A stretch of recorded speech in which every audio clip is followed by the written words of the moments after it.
Buenas tardes chicos, hoy vamos a ver la aplicación del tubo de Pitot. Grabé este laboratorio para que puedan conocer los materiales que se usan en un laboratorio normal. La mayoría de ustedes ya no llevan alguna física 3, así que no creo que conozcan el laboratorio. Los materiales que vamos a usar para este tubo, bueno, hemos improvisado, hemos creado, se puede decir, un tubo de Pitot casero usando algunas cositas que no había en el laboratorio, pero los materiales son un generador. Esto me va a expulsar el aire.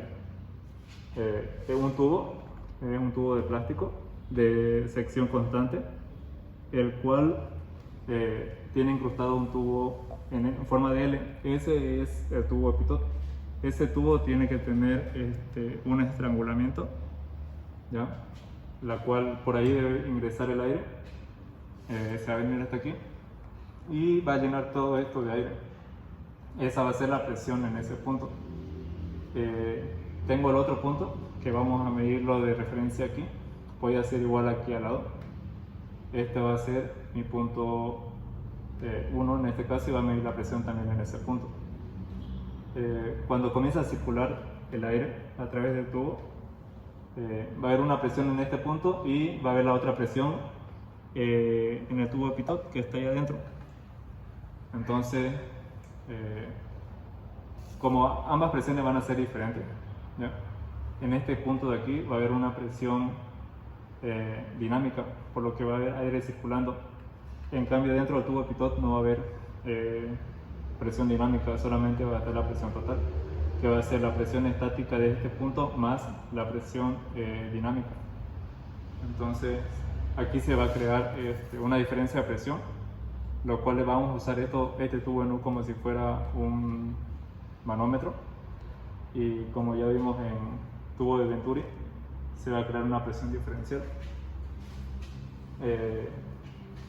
Entonces vamos a aprender, y quiero que vean esta parte de aquí, cómo va a ir variando las alturas del líquido que está dentro del tubo en U.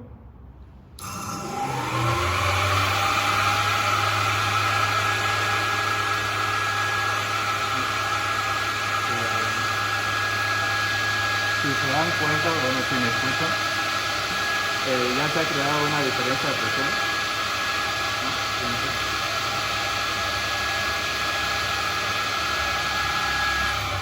¿no? Esa es la diferencia de presiones que se ha creado entre el punto 1 y el punto 2. Si yo conozco la altura de ese líquido, voy a poder conocer cuánto vale la diferencia de presiones.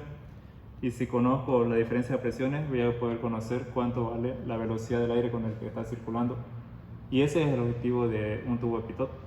Me sirve para determinar la velocidad del líquido o del fluido que está circulando, en este caso aire.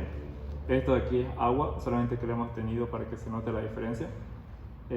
Otra cosa, que si yo conozco cuánto vale la velocidad y conozco el diámetro del tubo, puedo saber qué cabal de aire está circulando a través de ¿no?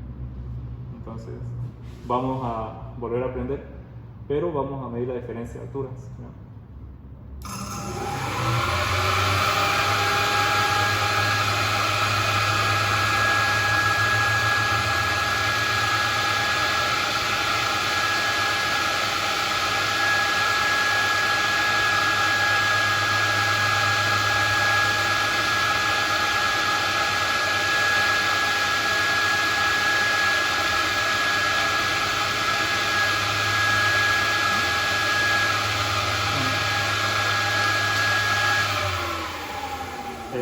La altura que se creó es aproximadamente 1,3 centímetros.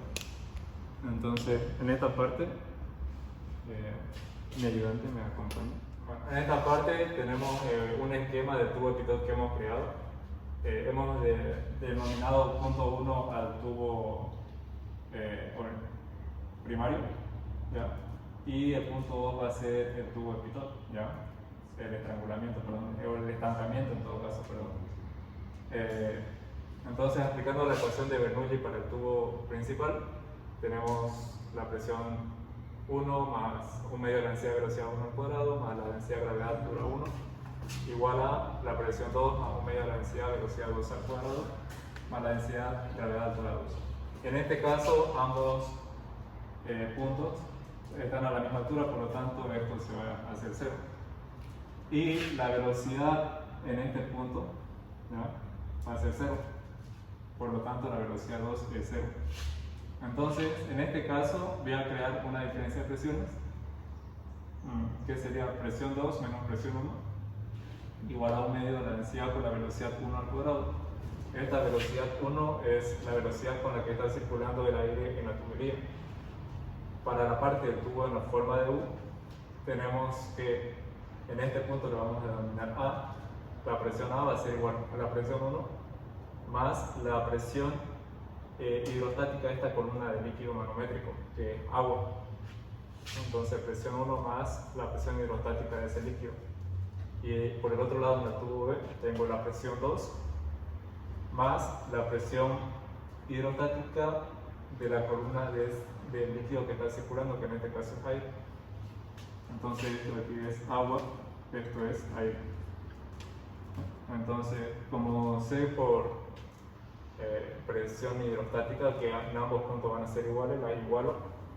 Y como aquí tengo P2 menos P1, igual de la misma forma despejo P2 menos P1, que me va a quedar la diferencia de las densidades, ¿no? Densidad del agua menos densidad del aire, gravedad, altura. Como tengo dos ecuaciones iguales, ¿no?, P2 menos P1, voy a igualar la diferencia de presiones, que en todo caso, despejando la velocidad 1, me va a quedar 2 veces la gravedad, altura, por la diferencia de densidades sobre la densidad del fluido que está circulando. La densidad del agua vamos a tomarlo como 1000 kilogramos metros cúbicos, la del aire 1,3 kilogramos metros cúbicos. La altura, hemos dicho que son 1,3 centímetros, que metros sería 0,013. Entonces, reemplazando, voy a poder obtener cuánto vale la velocidad. Muchas gracias a mi colaboradora, Luz Marina Cadima, Grupo BI.